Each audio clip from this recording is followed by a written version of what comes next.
தமிழ் நண்பர்கள் அனைவருக்கும் வணக்கம். அக்னிச்சிறகு சேனல் சார்பாக இந்த வீடியோவுக்கு உங்களை அன்புடன் வரவேற்பது நான் உங்கள் கௌசி. கெட்டிமேளம் சீரியலுடைய இன்னைக்கு எபிசோடுக்கான ரிவ்யூ என்ன அப்படின்றத பார்க்கலாம். வெற்றி இந்த கல்யாணத்துக்கு வந்ததில் எல்லாருக்கும் ரொம்பவே சந்தோஷம். அதே சமயம் மகேஷ் வெற்றியை பாராட்டி பேச வெற்றி ரொம்ப சந்தோஷப்படுறாரு. இந்த கல்யாணம் முடித்த கையோட எங்கள் கல்யாண தேதியும் குறிச்சிடணும் அப்படின்னு சொல்லி வெற்றி ஒரு பக்கம் கடவுளை வேண்டிட்டு இருக்காங்க.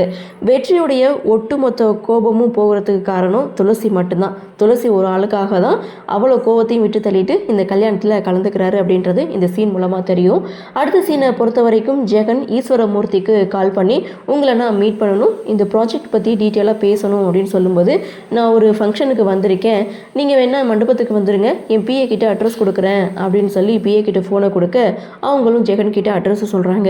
ஸோ ஜெகன் என்ன பண்ணுறாரு, அவர் தனியாக ஒரு பிளானை போடுறாரு, மோனிகாவையும் சேர்த்து கூட்டிகிட்டு போகிறாரு. ஸோ ஆனால் ஃபஸ்ட்டு மோனிகா வரமாட்டேன்னு சொல்லுவாங்க, இருந்தாலும் ஃபேமிலியாக போய் அவர்கிட்ட எக்ஸ்பிளைன் பண்ணால் தான் இந்த ப்ராஜெக்ட்டுக்கு அவர் ஓகே சொல்லுவார்னு சொல்லி மோனிகாவையும் சமாதானப்படுத்தி இங்கே ஜெகன் மண்டபத்துக்கு கூட்டிகிட்டு போகிறாங்க.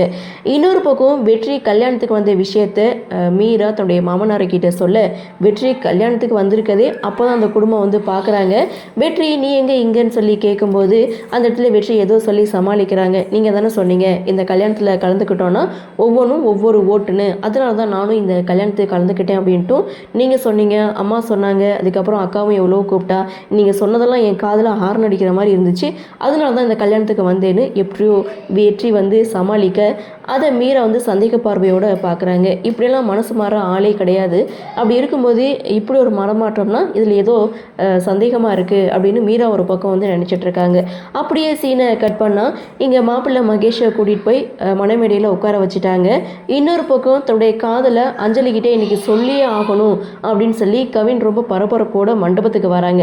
சரி மாப்பிள்ளைக்கிட்ட நீ எல்லா உண்மையும் சொல்லி புரிய வைன்னு அவருடைய ஃப்ரெண்டு கவின் கிட்ட சொல்ல, அவனை பார்க்கும்போது எனக்கு இரிட்டேட்டிங்காக இருக்குது, அவன்கிட்ட எதுக்காக நான் என்னுடைய காதலை புரிய வைக்கணும், என்னுடைய காதலை புரிய வைக்க வேண்டிய ஒரே ஆள் அஞ்சலி மட்டும்தான், அஞ்சலி எங்கே இருக்கான்னு தேடி கண்டுபிடிக்கணும்னு சொல்லி கவின் ஒரு பக்கம் ரொம்ப பரபரப்போட இங்கே அஞ்சலியை தேடிட்டு இருக்காங்க. இன்னொரு பக்கம் இங்கே ஈஸ்வரமூர்த்தி வெற்றியை லக்ஷ்மிக்கு இன்ட்ரடியூஸ் பண்ணி வைக்கிறாங்க. ஆனால் அவங்களுக்கு ஏற்கனவே தெரியும் அப்படின்றத இங்கே ஈஸ்வரமூர்த்தி கிட்ட சொல்கிறாங்க. எப்படி அப்படின்னு சொல்லி கேட்கும்போது, கோவிலுக்கு போகும்போது பழக்கம், ஆனால் தீபாக்காவுடைய மாமியார்னு எனக்கு தெரியாது, தெரியாமலே தான் பழக்கம் அப்படின்னு சொல்லும்போது, இதுக்கு தான் சொந்தக்காரங்க வீட்டுக்கெல்லாம் அடிக்கடி போயிட்டு வரணும் அப்படின்றதுன்ற மாதிரி இங்கே வெற்றியுடைய அம்மா வெற்றிக்கிட்டே பேசிகிட்டு இருக்காங்க. அப்படியே சீனை கட் பண்ணால் மண்டபத்தில் இருக்கக்கூடிய வேலை எல்லாத்தையுமே இங்கே வெற்றி இழுத்து போட்டு செய்துட்டு இருக்காங்க, துளசி ஒரு ஆளுக்காக தான். ஸோ இதெல்லாம் பார்த்த மீரா சரியாக புரிஞ்சிக்கவே முடியல, மனுஷங்க இப்படி மாறுவாங்களா, அதுவும் இவன் எப்படி மாறினா, இதில் ஏதோ சந்தேகம் இருக்குன்னு மீரா ஒரு பக்கம் மறுபடியும் வெற்றியை பார்த்து மைண்ட் வாய்ஸ் கொடுக்க, இன்னொரு பக்கம் மாப்பிள்ளை உட்காந்தாச்சு. அடுத்து இங்கே அஞ்சலியை ரெடி பண்ணிகிட்டு இருக்காங்க, அஞ்சலியை காமிக்கிறாங்க. அதே சமயம் கவின் பார்த்தீங்கன்னா அஞ்சலியை தேடி வந்துட்டுருக்காங்க. அஞ்சலி இருக்கிற ரூமையும் கரெக்டாக கண்டுபிடிக்கிறாங்க.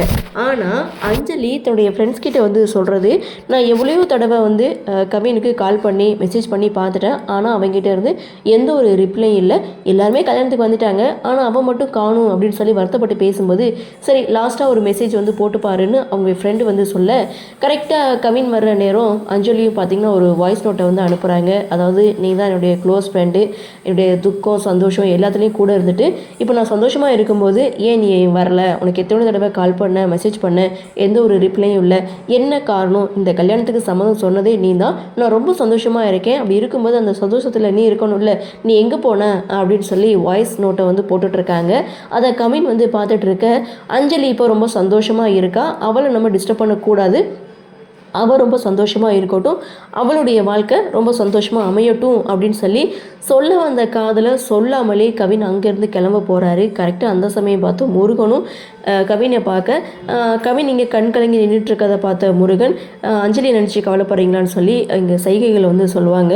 ஸோ கடவுள் அவளை ரொம்பவே நல்லா பார்த்துப்பா அப்படின்னு சொல்ல, சரி நான் கிளம்புறேன், நான் போயிட்டு வந்துடுறேன் அப்படின்னு சொல்லிட்டு கவின் அஞ்சலி கிட்ட சொல்ல வந்த காதலை சொல்லாமலே அங்கேருந்து கிளம்புறாங்க.